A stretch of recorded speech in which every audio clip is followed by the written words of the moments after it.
level, we can then think about more discrete estimates of flux vertically through the water column. That's super cool stuff, guys. Okay, you all need to drink more beer. All right, so recent development that's come, Chad and myself and a few other colleagues have recently been funded to kind of dig a little deeper into this, where we're going to take his cute little toy, the glider, and we're going to instrument it with one of these new sonars that will provide those wideband responses. And we'll be able to take it out into the mesopelagic.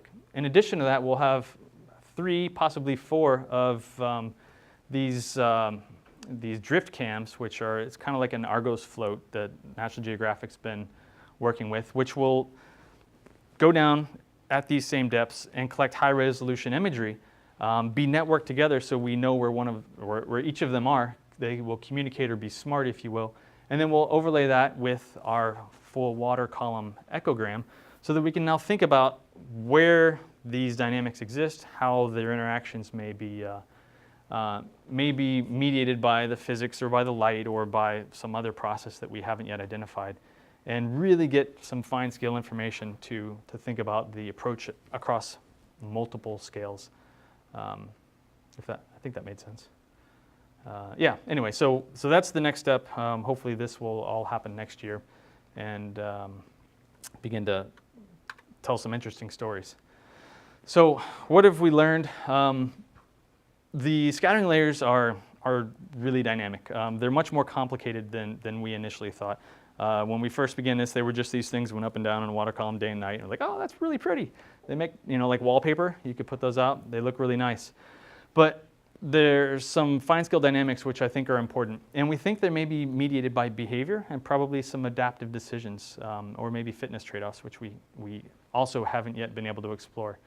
And there's these physiological requirements of an organism with a bladder to move hundreds of meters vertically in a short period of time, right? That's something that's fascinating, and I think that will also help us to better inform our abilities to use acoustics to describe the communities.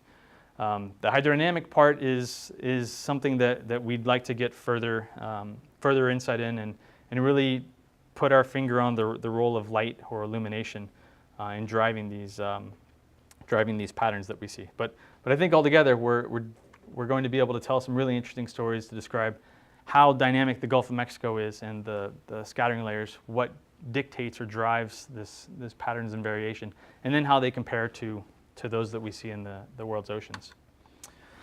So enough of that yammering.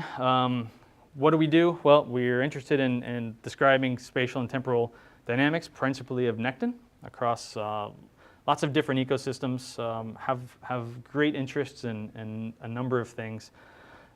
Really enjoy the application of technology and developing new ways to address problems and doing it through technology in non-invasive ways that traverse multiple scales in space and time. And finally, behavior is something that we're really beginning to appreciate and think about across a suite of systems where I guess we initially didn't appreciate that. So what are the other things that we're working on? This is something that's sort of been a pet project for the last couple of years. This is using that wideband acoustic approach to identify and describe reef fishes. This was funded initially out of the Florida RACIP program and then has been kicked off by NOAA since then. And ultimately what we're doing is we're scanning a bunch of fish, generating 3D models from them, and then from those 3 models, we can then generate acoustic models. What would they look like acoustically across frequencies? Across frequencies and across orientations. So how these organisms change. And then think about how they compare to one another. So my highlight here, the good news is that based on our acoustic data, we have a 93% chance of correctly classifying among the dominant reef fishes that we have in the modeling world. So that means we'll probably be about 10% in the real world, right? Is that how that works? Hopefully better. But in the dominant reef fishes, we applied this to, I think, 9 or 10 different reef fish that we have access to out here in the West Florida Shelf, and it's actually working quite well. So we look forward to putting this into the in situ operational mode and seeing how that turns out.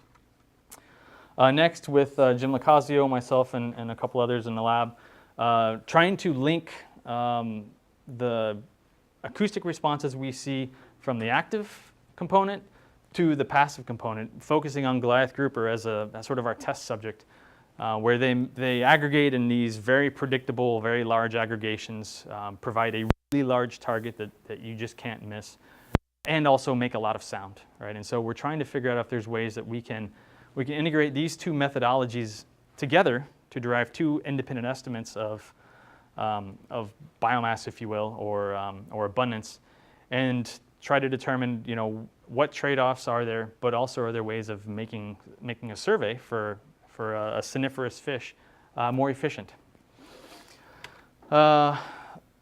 Second to last is an approach that has recently been funded by the Restore program to look at Brutus whales. So for those of you that aren't aware, Brutus whales are an incredibly rare species, estimated right now about 33 individuals in the population in the Gulf. Spend a lot of time around DeSoto Canyon. And so we're working with NOAA, they're the primary lead on this, to characterize and describe the demographics of the Brutus whales, focusing on their prey layers, their behavior, and overall just occupation of this habitat, characterizing what makes it good habitat and what are their foraging preferences, with acoustics being a large part of that. And then lastly, our autonomous or remote technology. So I like toys, kind of like others do. And so we've developed with Sea Robotics an autonomous vessel here. This is number 2, which was developed so that we could take it up to the Arctic. We package it up in a crate, take it up to the Arctic, and we deploy it in the Chukchi and Beaufort Seas off of the beach. So we can have our acoustic instruments that were there, run surveys and transects in places where it's just not feasible to use a boat, or there were no boats available. So taking that and using that as a platform now to collect other kinds of data in other areas, something we want to do. I mentioned this already with the glider and integrating our new technologies, the wideband system. And then the final thing that we're doing is taking an autonomous balloon system that we have, linking it with this, so that we can actually have the aerial and underwater large scale and small scale dynamics of things that happen, principally in coastal zones, but it could be used in other places as well. And so trying to think of new ways to use technology to make life easier, ask interesting questions that we may not have been able to do before. And then of course characterizing the habitat. So these are an example from the Arctic using our autonomous boat, where we created this map in 3 meters of water, which is nice and shallow. And then some, you can't really see it very well, but eroded tundra that we're able to capture. And so it's neat to look at the pictures, but the thing we were really focusing on was how organisms are utilizing these microhabitats, and recognizing these microhabitats change over really short periods of time with storm activity. And so technology is our friend. We're embracing it, and hopefully you do too. So with that, we say thanks. Thank you for the time. I appreciate it. And sorry for the rambling.